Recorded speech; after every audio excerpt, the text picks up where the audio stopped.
একটা লোক এসে বলছে, আল্লাহর নবী, পিতামাতা আমার কাছে কি পায়?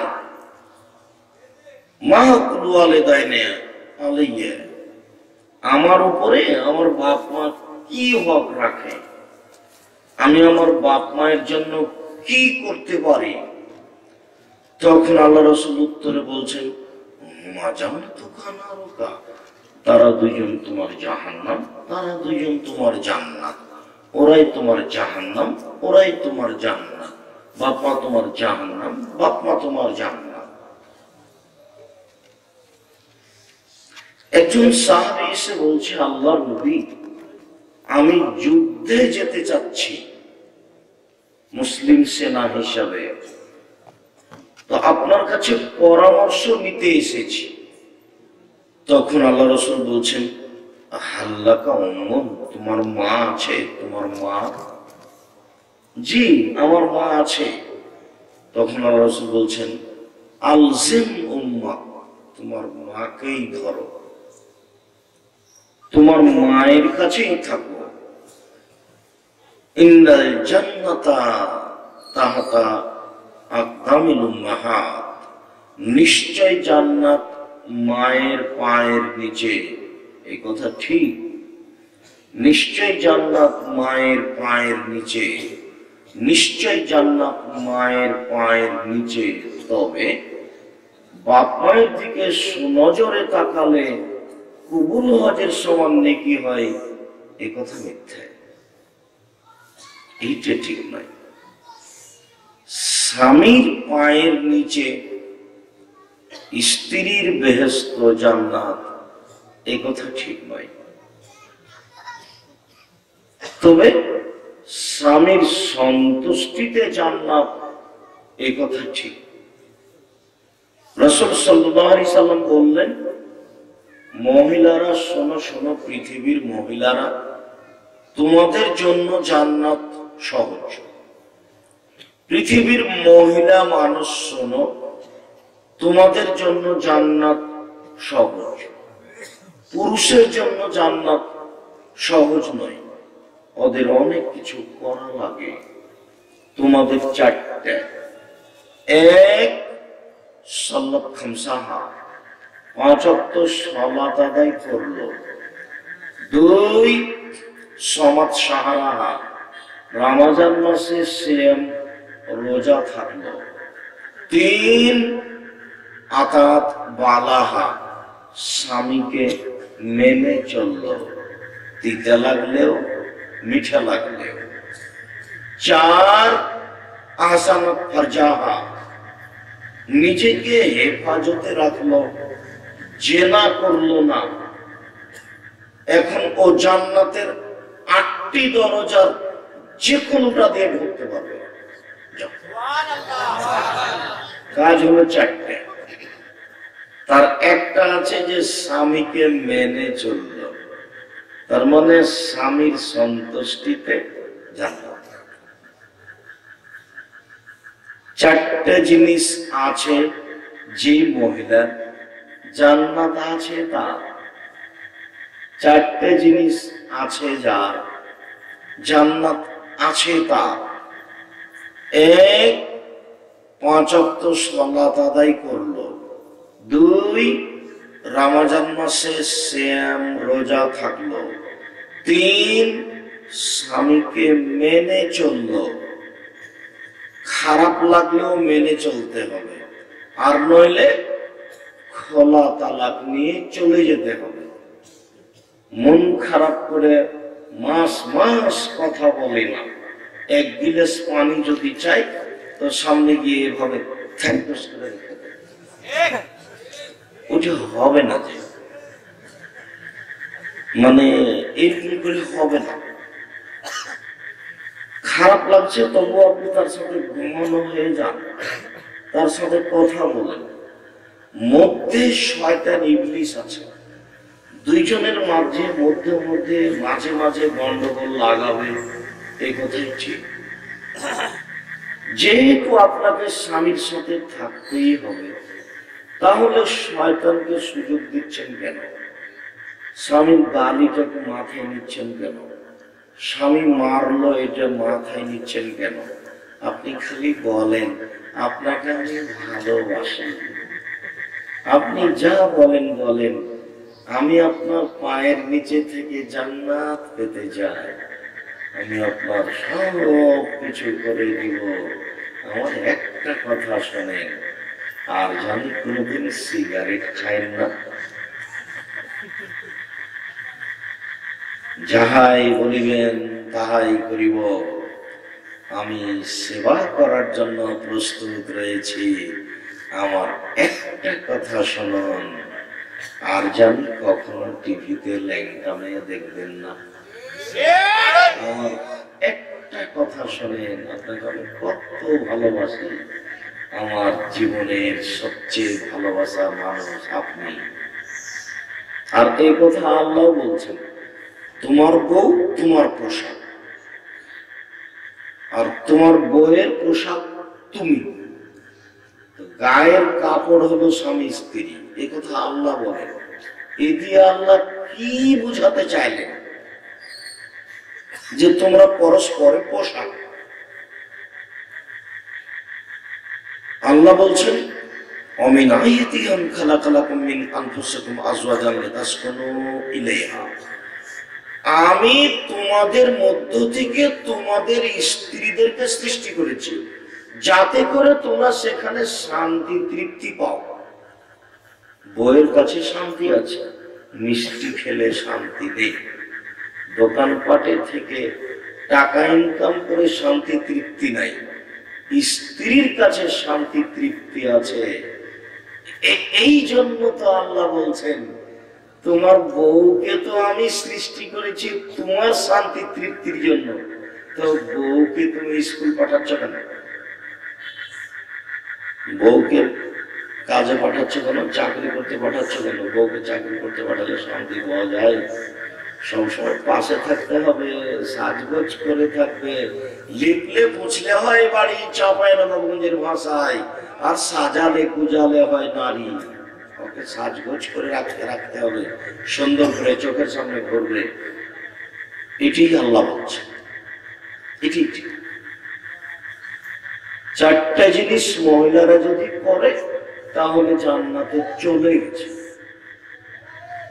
এক, 5 ওয়াক্ত সালাত আদায় করলো।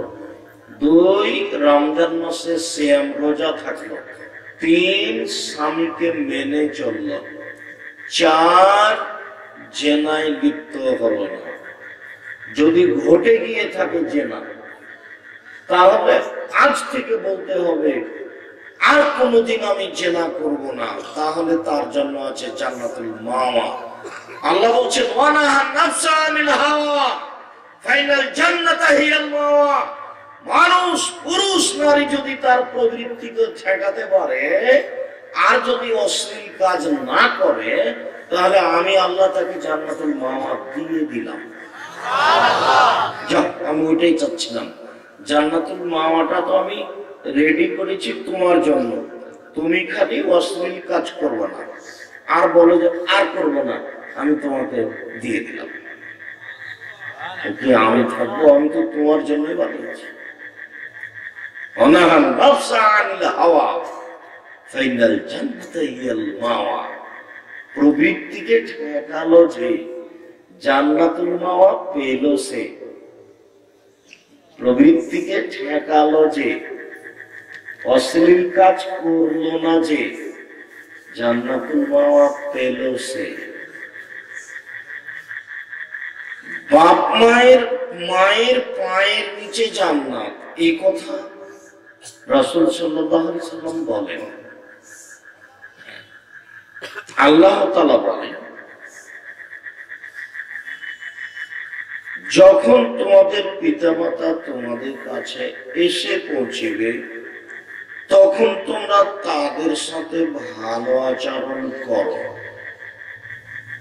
অফিজ লাহুমা জানাহা যুল্লি, বাপ মায়ের সামনে নরম হয়ে আসিও, ঢংঢং করে জোরে হেঁটে চলে আসো না, ধীরে আসবা।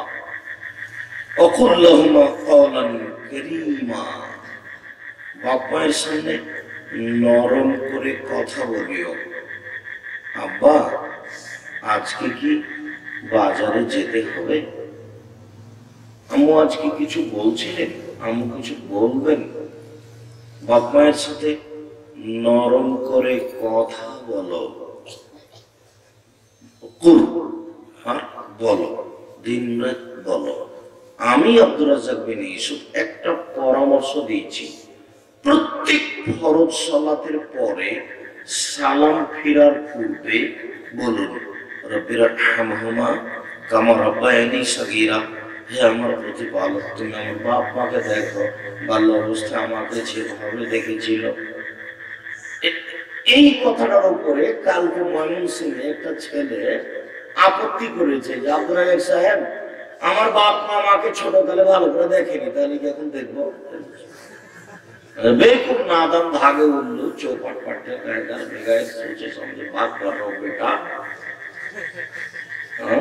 बेवकूफ তুমি কথা বলো কি করে? তোমার মা তোমার পেশাব পরিষ্কার করেনি, তোমার মা তোমার পায়খানা পরিষ্কার করেনি, 2 বছর 5 বছর যাবত তুমি এমনি রাস্তায় হেঁটে বেরিয়েছো, কি বলো? তোমার বাপ মা তোমাকে ভালো বাল্য অবস্থায় দেখেনি, তাই তুমি আজকে আমার কাছে অভিযোগ করেছো? শয়তানি করার জায়গা পাও না। আল্লাহ বলছেন, তোমরা দিন রাত বলো, প্রতিপালক আমার বাপ মাকে দেখো, বাল্য অবস্থায় আমাকে যেভাবে দেখেছিল। এই দোয়াটা আমি ফরজ সালাতের সালাম ফেরার পূর্বে বলার জন্য 2 রাকাত সালাত আদায় করে আল্লাহর কাছে সাহায্য চাইতে বলেছি যে রাতে উঠে 2 রাকাত সালাত আদায় করে আল্লাহকে বলবেন, আল্লাহ আমি এই 2 রাকাত সালাত আদায় করে আল্লাহর কাছে তোমার কাছে সাহায্য চাচ্ছি, এই জন্য যে আমি যেন বলতে পারি, ভুলে না যাই। বুঝতে পারেননি কথা? যে বুঝতে পারেননি মানে রাতে উঠে 2 রাকাত সালাত আদায় করবেন, করে কি বলবেন? আল্লাহ আমি যেন এই দোয়াটা সালাম ফেরার পূর্বে বলতে পারি, ভুলে না যায়। এবার কি বুঝতে পেরেছেন? মানে এই দোয়াটা পড়ার জন্য সাহায্য চাও, এই দোয়াটা পড়ার জন্য সাহায্য চাও।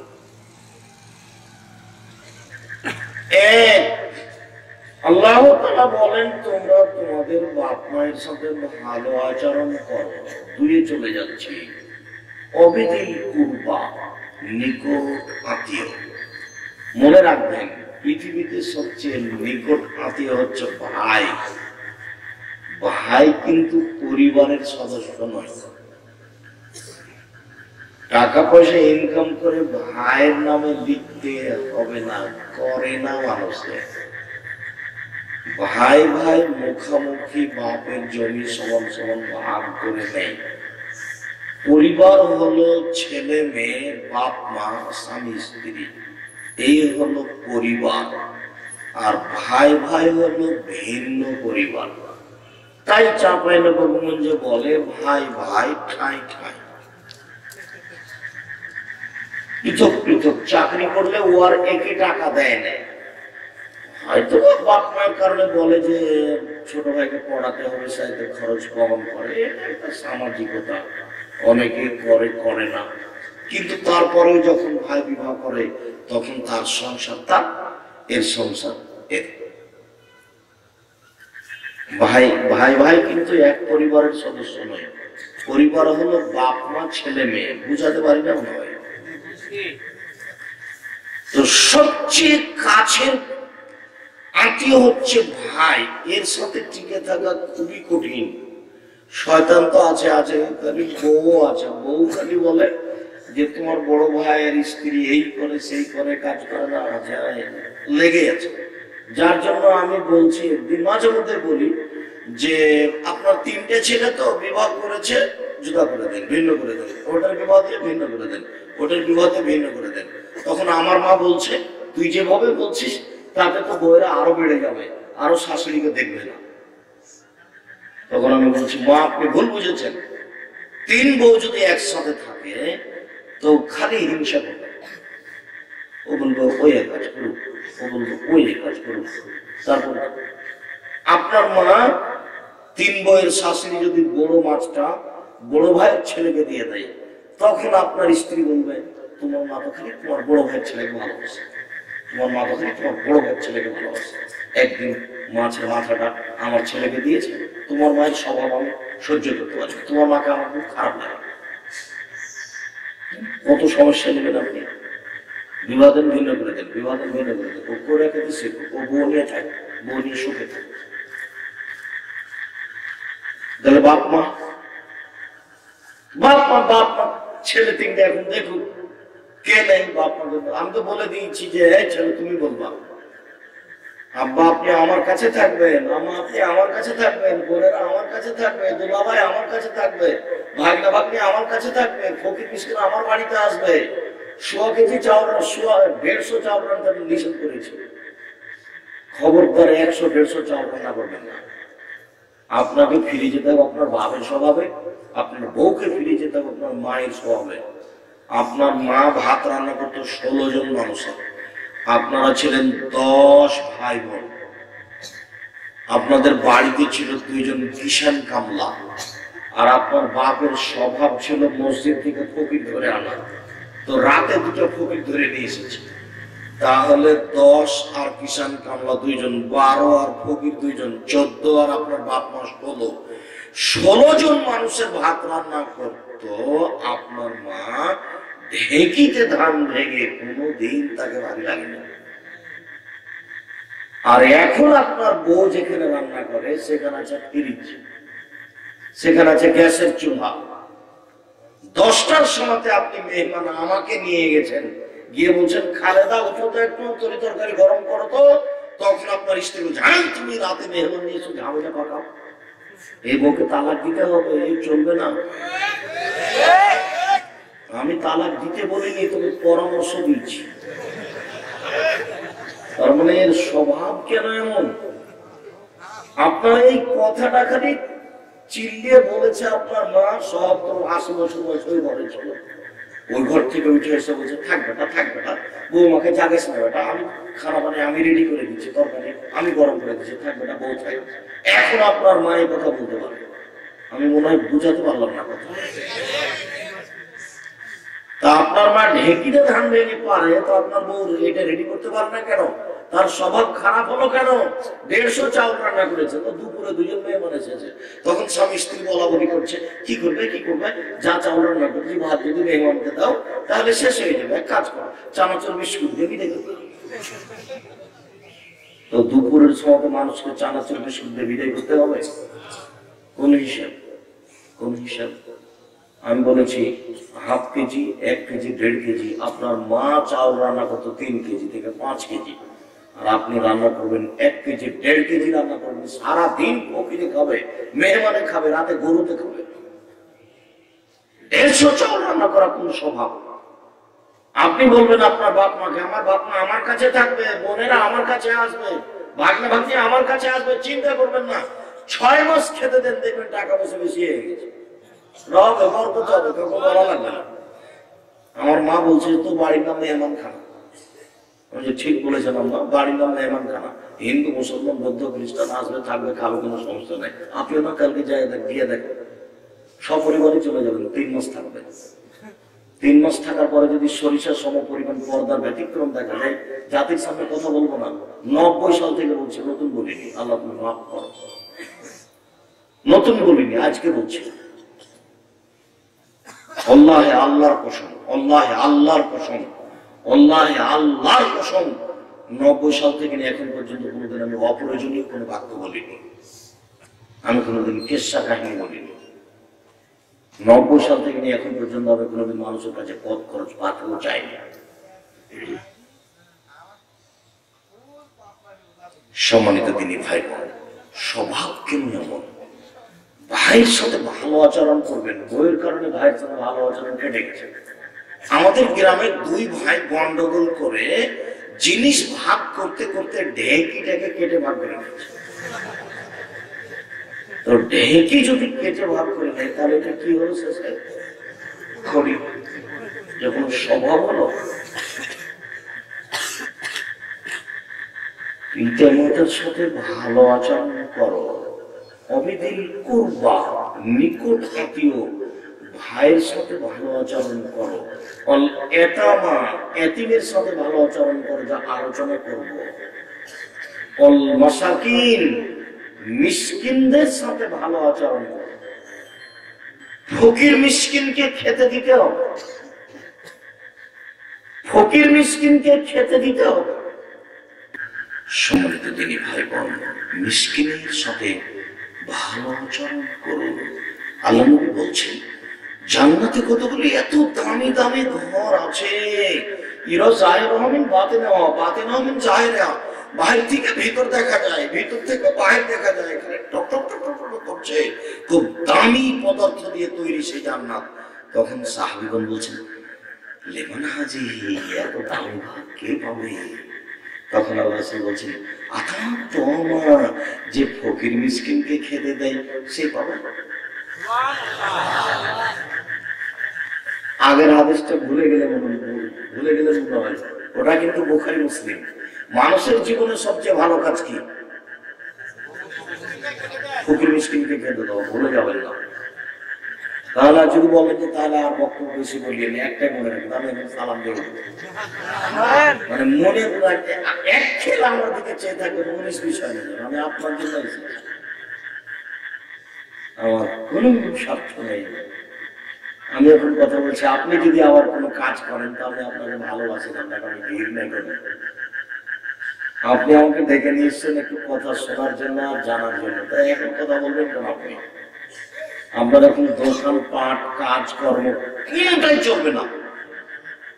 আমি আপনাকে তো বলছি আল্লাহ আল্লাহর কসম, আল্লাহ আল্লাহর কসম, আল্লাহ আল্লাহর কসম, 90 সাল থেকে এখন পর্যন্ত আমি কোনোদিন অপ্রয়োজনীয় বাক্য বলিনি।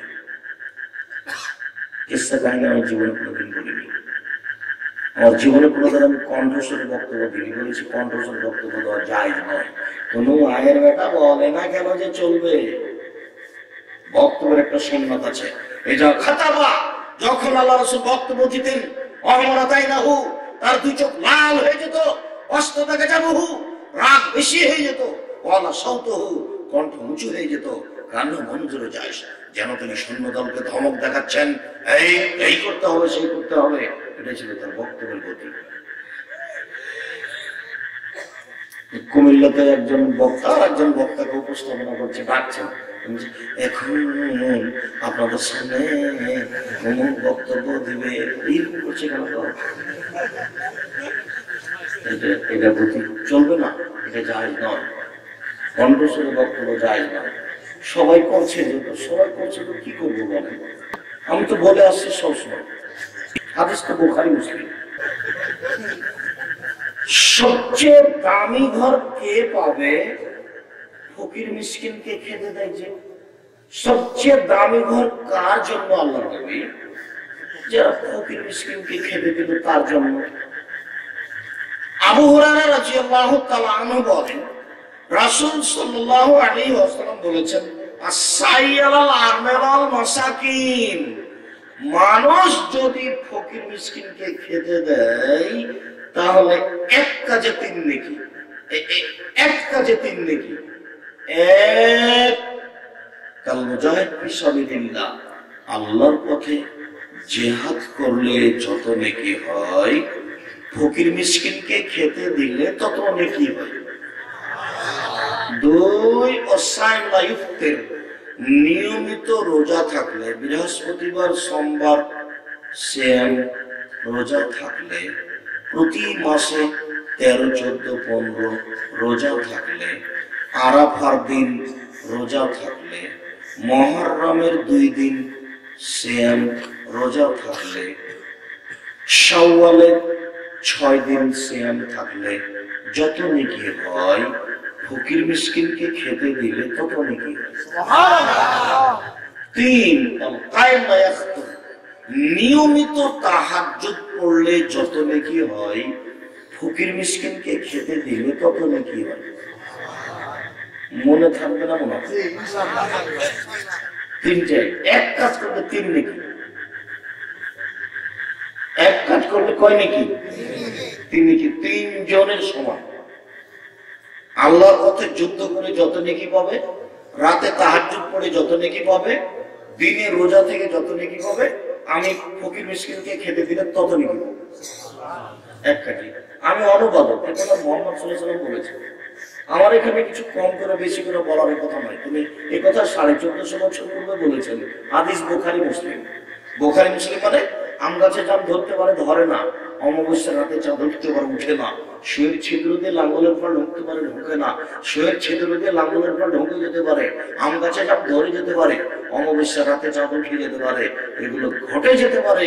আমি যে কথা বললাম এই সন্দেহ আছে, এতে সন্দেহ আছে বলে কিয়ামত পর্যন্ত চেষ্টা করলে সরিষা ঢোকানো যাবে না। তার নাম বুখারী মুসলিম। আমি কোনোদিনই নিজের কথা বলে এই কথা বলিনি। আমি যখনই বুখারী মুসলিম বলেছি তখনই কথা বলেছি। আপনি বুঝতে ভুল করেছেন, ভুল করে আমার বিরুদ্ধে বলে বেড়াচ্ছে। আমার বিরুদ্ধে বলে কি লাভ? সম্মানিত দিনী ভাই বোন, মিসকিনকে খাওয়ালে এই তিন নেকি। এবার শোনেন, একটু আগিয়ে যাই। মাসাকিন ওয়াল জারিল জুনুব, ওয়াল জারিল কুরবা ওয়াল জারিল জুনুব, নিকট প্রতিবেশী, দূর প্রতিবেশী, এটা আমাদের আলোচনা। তারপরে হলো অসাহিবিল জামবে, চলার সাথী। চলার সাথীর সাথে ভালো আচরণ করেন। আপনি এই ছেলে, তোমাকে বলছি, তুমি তো একটা রিক্সা চালাও, তোমার রিক্সাটা আর একজনের সাথে লেগে গেছে, বা আর একজনের রিক্সা তোমার সাথে লেগে গেছে, তুমি ওভাবে গাড়ি দিলে কেন? একটু স্বভাব খারাপ, রিক্সা চালাতে যাওয়া খারাপ। একটু একজনের রিক্সা আর একজনের সাথে লেগে যেতে, এবার মা তুলে গাড়ি দিয়ে তোর মা একটু পরে রিক্সা আর একজনের সাথে লেগে গেছে, তোর ওই গাড়ি দিচ্ছে মুহূর্তে মুহূর্তে। আচ্ছা, এইভাবে গালি দিচ্ছেন কেন? এটা হলো চলার মানুষের সাথে হতে পারে। আপনি গাড়িতে বসেছিলেন অটোতে, আর আমি ব্যাগটা নিয়ে উঠেছি, আপনার মাথায় আমার ব্যাগটা লেগে গেছে, তখন আপনি বলছেন হ্যাঁ কি ঢঙ্গে গাড়িতে উঠে, কপালে চোখ নাই। আমি বাসে উঠেছি, আপনার পাটা একটু বাইরে লেগেছিল, আমি স্যান্ডেল সহ পাটা আপনার পায়ের উপর চাপিয়ে দিয়েছি, আমি তো দেখিনি। আপনি এভাবে চিল্লে উঠলেন কেন? এভাবে চিল্লে উঠলেন কেন? স্বভাব কেন এমন? স্বভাব কেন একটু ধৈর্য নেই? স্বভাব কেন একটু মাপ করার মতো নেই? খালি একটুতে করে লেগে যাচ্ছে। রিক্সাওয়ালার সাথে 2 টাকা নিয়ে এতই লেগে গেল। 2 টাকা, 5 টাকা। রিক্সাওয়ালা কি সবই টাকা নিয়ে নেবে নাকি? পাবনা শহরে উঠেছে, ক্ষয়ের শুরুতে নেমেছে, তো 50 টাকা যাচ্ছে। আচ্ছা, 50 টাকা যাচ্ছে, পকেটে যা আছে সবই তো চাইনি, তো ওর সাথে আপনার এত বেঁধে গেল কেন? রিক্সাওয়ালার সাথে আপনার দিন রাত কথা চলে কেন? এত কথা কেন? তোকে দেখে নেবো, তোকে অমুক করবো, বেটা তো ফাইজলামি করিস, 2 টাকা বেশি 5 টাকা চাচ্ছিস, কি পেয়েছিস তুই? কালকে 5 টাকা দিয়ে গেলাম, এইরকম করছেন কেন? যেখানে সেখানে টাকা ফেলে আসছেন আর রিক্সাওয়ালার সাথে ঝগড়া করছেন, কোন স্বভাব? আল্লাহ বলছেন চলার মানুষের সাথে ভালো আচরণ করো। আপনাকে আমি কি দিয়ে বুঝাই? আল্লাহ বলছেন। মানুষ যেগুলো আলোচনা করে না, মানুষ যেখানে কেসা কাহিনী বলছে, কেসা কাহিনী বলছে, আমি তো বলে আসছি মফসা থেকে, আমি আমার চেষ্টা চালিয়ে যাচ্ছি, আল্লাহ যতটা কবুল করেন সেটা কবুল হবে। অগ্নিসাবিল পথিক, পথিক বলছে আমার বাড়ি কুমিল্লায়, 200 টাকা আমার পকেটে ছিল, বের করে নিয়েছে, আমার 50 টাকা দেন। তখন আপনি খেয়ে গেলেন, মিথ্যা কথা বলুন, সবাই এখান থেকে। এই কথা বললেন কেন? আব্দুর রাজ্জাক সাহেব মিথ্যা বলে, আমিও ধরে নিলাম মিথ্যা বলে। সত্যও তো হতে পারে। কোনদিন জীবনে কোনদিন পথিক টাকা চেয়েছে, ফাঁকি দিয়ে টাকা চেয়েছে, ফিরিয়ে দিবেন না, অনুরোধ রক্ষা করবেন। 500 টাকা চেয়েছে, 10 টাকা দেন, 20 টাকা দেন, 50 টাকা দেন, কোনদিন ফিরিয়ে দিবেন না। সত্যও তো হতে পারে। আমি বলিনি, আল্লাহ বলছেন যে পথিক মানে ওর টাকা হারিয়ে গেছে, তোমার কাছে টাকা চাচ্ছে, ওর টাকার সমস্যা, টাকা নাই, শেষই হয়ে গেছে, তো বাড়ি যাবে সেজন্য তোমার কাছে টাকা চাচ্ছে, 200 টাকা চেয়েছে, কুমিল্লা যাবে, গোটা সংসার তো আর চেয়ে নেয়নি। বলছে ফাঁকি দিবে, মিথ্যা কথা বলছে। হ্যাঁ, সবাই মিথ্যা কথা বলছে, যে লক্ষ্যে তো কেউ সত্য হতে পারে। আপনাকে বলছি, এই ছেলে তোমাকে বলছি, কোনোদিন পথিককে ফিরিয়ে দিও না, এটা আল্লাহর আদেশ। আল্লাহ বলছেন পথিক যা বলছে সেটা শোনো। অমালাকাত আইমানুকুম, তোমার ডান হাত যাদের মালিক, কাজের মেয়ে, কাজের মেয়ের সাথে দিন দিন খেচখেচ করবো না। কাজের মেয়েও মানুষ, কাজের মেয়ে পশু নয়। নিজেরটাই কাজের মেয়েকে খাওয়াবা, নিজের ছেলে মেয়েকে যে পোশাক পরাও, কাজের মেয়েকে সেই পোশাক পরাবা। কাজের মেয়ে কি গরু ছাগল নাকি? কাজের মেয়ের সাথে দিন দিন খেচখেচ করেন কেন? নোংরা ভাষা বলেন কেন? পুলিশ দারোগার মতো কথা বলেন কেন? ওরা ভালো কথা বলে না অধীনস্থ লোককে। সম্মানিত দিনী ভাই বোন, এবার আমরা ফিরে যাই। দুইটা কথা থেকে গেছে, একটা হলো এতিম আর একটা হলো প্রতিবেশী। এই দুটো নিয়ে আমরা আলোচনা করছি। মহান আল্লাহ বলেন,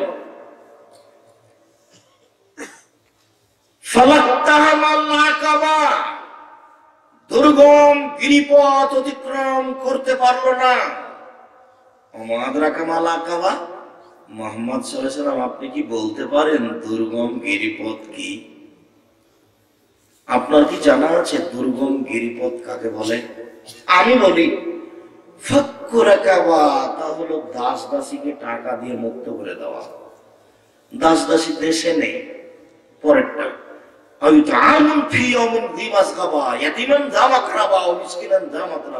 ক্ষুধার দিনে কোনো খাবার নেই, নিকট এতিমকে খেতে দাও। পড়ে থাকা ধুলাই মলিন ফকির মিসকিনকে খেতে দাও, তাহলে তুমি দুর্গম গিরিপথ পার হয়ে যাবা। দুর্গম গিরিপথ কাকে বলে? শীতের দিনে পাথরের উপর দিয়ে খালি পায়ে হাঁটার নাম দুর্গম গিরিপথ। আল্লাহ বলছেন লোকটি দুর্গম গিরিপথ পার হতে পারলো না, মানে জান্নাতে ঢুকতে পারলো না। লোকটি দুর্গম গিরিপথ পার হতে পারলো না, মানে লোকটি জান্নাতে ঢুকতে পারলো না। মুহাম্মদ সাল্লাল্লাহু আলাইহি ওয়াসাল্লাম, আমি কি বলে দিব আমাদরাকা মালাকাবা দুর্গম গিরিপথ কি? আমি কি বলে দিব দুর্গম গিরিপথ কি? হ্যাঁ বলেন। আল্লাহ বলছেন শুনেন, আমি বলছি দুর্গম গিরিপথ কি। এক, দাস দাসীকে মুক্ত করা। দুই, নিকট এতিমকে খেতে দেওয়া। তিন, ধুলোয় মলিন ফকির মিসকিনকে খেতে দেওয়া। ফকির মিসকিনকে খেতে দিল যে, দুর্গম গিরিপথ পার হলো সে। ফকির মিসকিনকে খেতে দিল যে, জান্নাতে চলে গেল সে। এ কথা আমি বলি, কে বলছেন? এতিমকে খেতে দিল যে। মহান আল্লাহ বলেন, ওয়াইদা হাজারাল কিসমাতা উলিল কুরবা ওয়াল ইয়াতামা ফারজুকুহুম মিনহু ওয়া কুল লাহুম কওলান মারুফা।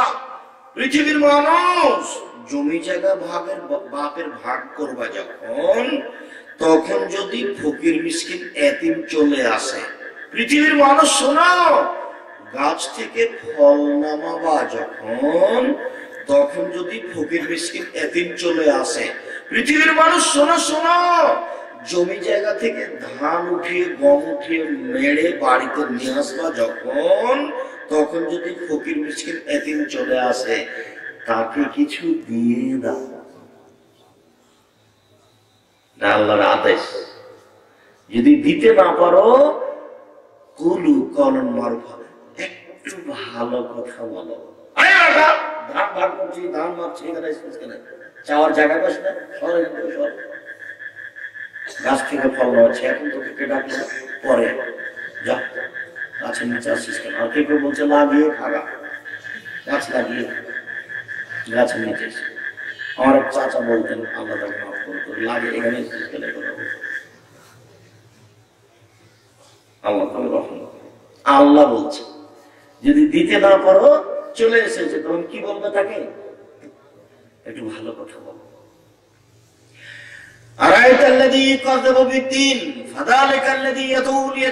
এই তো শয়তান আবু জাহাল, এই তো সে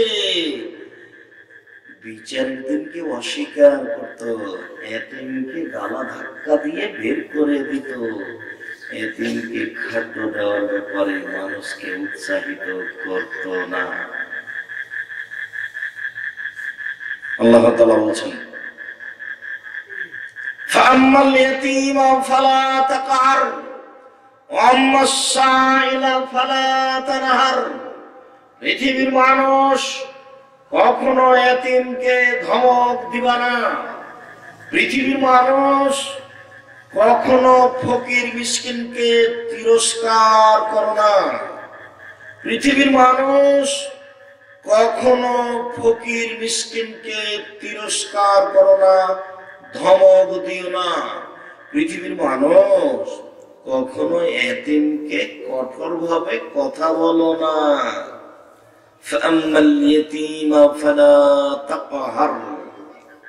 এতিমের উপরে কঠোর হও না, এতিমকে ধমক দিও না, এতিমের সাথে ভালো আচরণ করো।